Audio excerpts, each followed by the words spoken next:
Now we're going to prove angle similarity theorem lemma 2. So this is the second lemma that we're going to work on, leading to that. Now let's review lemma 1 real fast. Lemma 1, we said that if we have a triangle ABC, a point D that's the midpoint of AB, we make a line parallel, it's going to the other side down here. It's going to go through the midpoint of this side, and the little triangle here, ADE, is going to be similar to the big triangle here. In fact, specifically, the big one's going to be twice as long on all the links. Lemma 2 is kind of a converse to lemma 1. So we're given ABC, D is the midpoint of AB, E is the midpoint of AC, and we make the line that goes across here from, well, here's your midpoints. We're going to make the line going from D to E. We're going to prove that it's parallel to the base down here, BC, and again we get similar triangles. So given triangle ABC, okay, we're going to construct points D and E. So D is the midpoint of AB and E is the midpoint of CA, and then we're going to construct DE. We know we can do that. Okay, by definition of midpoint, we know that AD is congruent to DB and AE is congruent to EC. So sort of just mark what we have so far. Now what we're going to do is we're going to construct a unique line through D parallel to BC.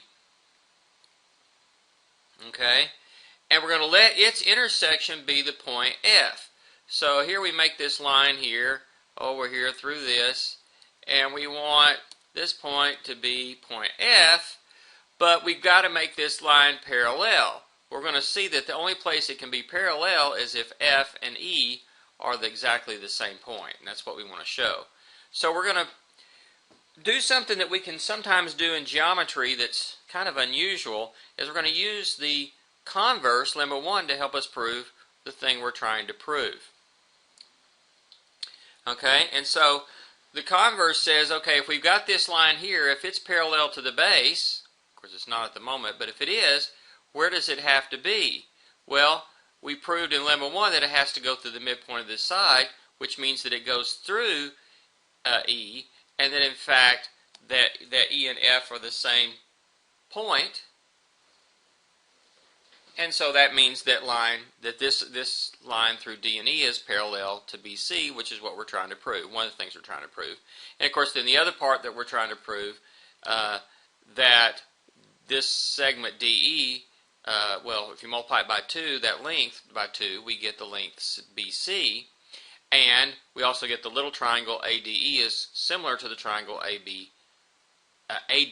is similar to ABC, and that's the conclusion of lemma 1. So now that we have this as the conditions of lemma 1, then we know that we have that conclusion as well.